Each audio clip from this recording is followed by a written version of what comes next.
On behalf of St James Ethics Centre, the Wheeler Centre, the Melbourne Food and Wine Festival, The Age, the City of Melbourne and the ABC, all of whom have worked together to make this event possible, I'd like to welcome Philip Wollen.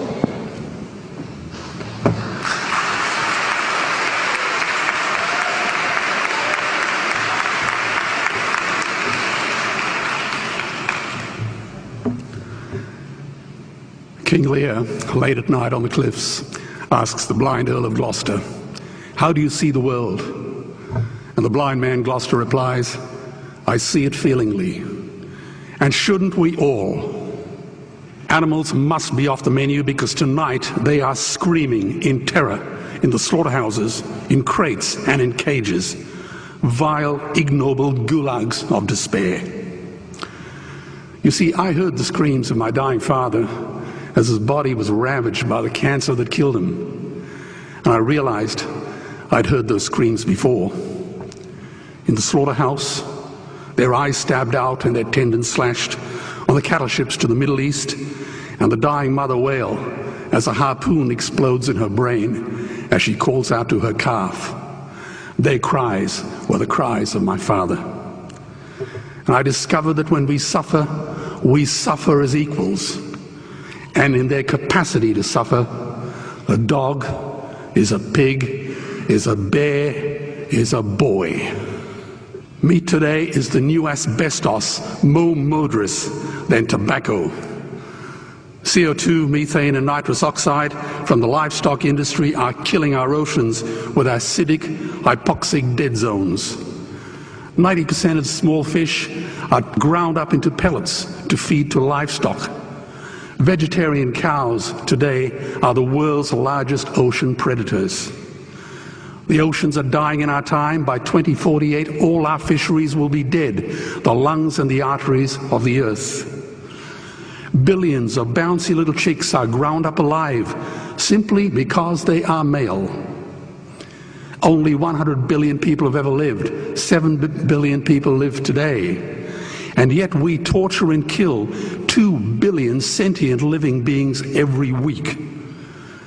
10,000 entire species are wiped out every year because of the actions of one.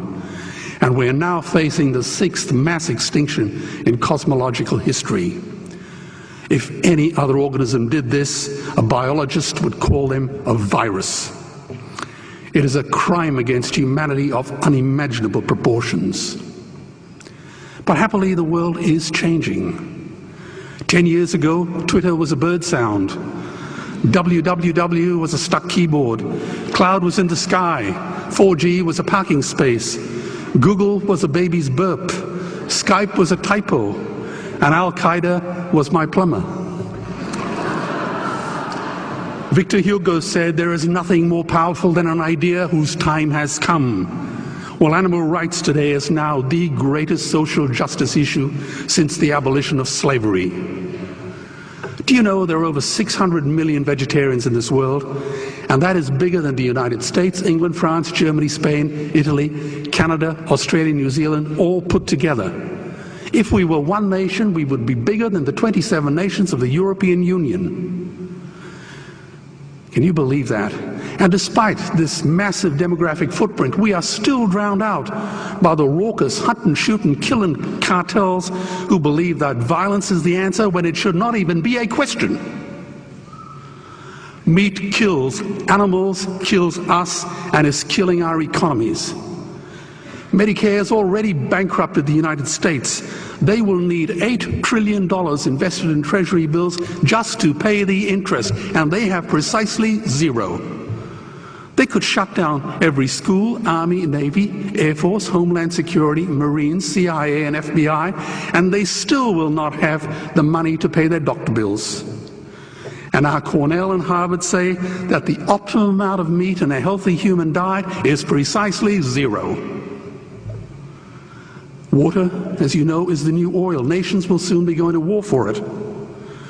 Underground aquifers that took millions of years to fill are now running dry.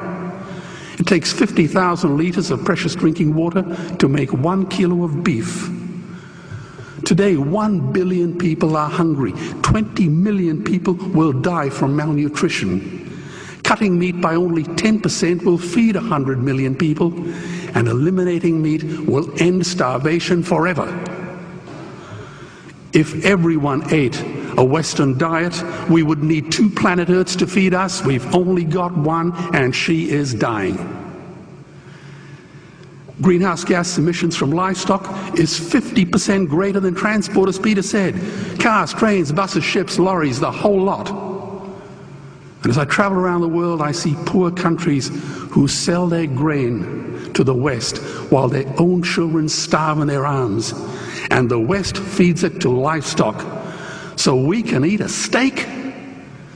Am I the only one who sees this as a crime?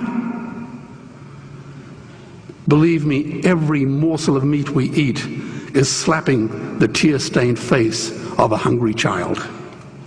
When I look into her eyes, do I remain silent?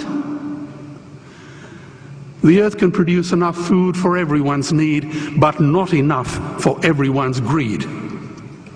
We are facing the perfect storm.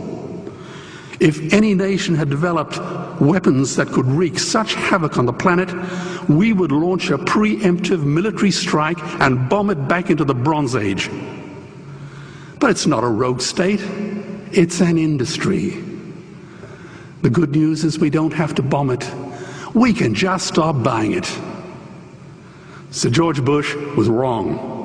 The axis of evil does not run through Iraq, Iran, or North Korea. It runs through our dining tables. Weapons of mass destruction are our knives and forks. Our proposition is the Swiss Army knife of the future. It solves our environmental, water, human health problems and ends cruelty forever. The Stone Age didn't end because we ran out of stones. This cruel, disgusting industry will end because we run out of excuses.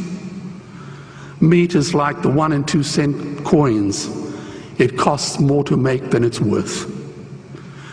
And I come from the bush. Farmers are the ones with the most to gain. Farming won't end, it would boom. Only the product line will change. Farmers would make so much money they won't even bother counting it, and I'd be the first to applaud them. Governments would love us. New industries would emerge and flourish.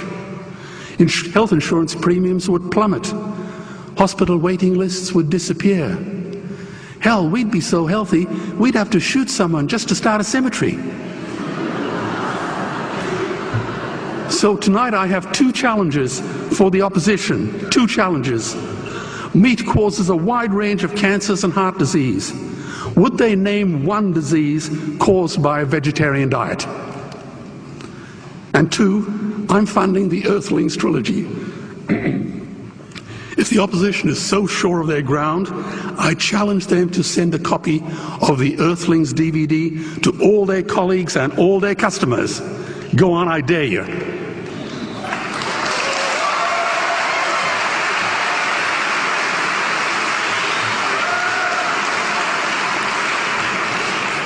Animals are not just other species, they are other nations, and we murder them at our peril. The peace map is drawn on a menu. Peace is not just the absence of war, it is the presence of justice. Justice must be blind to race, color, religion, or species. If she's not blind, she will be a weapon of terror. And tonight, there is unimaginable terror in those ghastly Guantanamos we call factory farms or slaughterhouses. Believe me, if slaughterhouses had glass walls, we wouldn't be having this debate tonight. You see, I believe another world is possible. And on a quiet night, I can hear her breathing. Let's get animals off the menu and out of these torture chambers. Please vote tonight for those who have no voice. Thank you.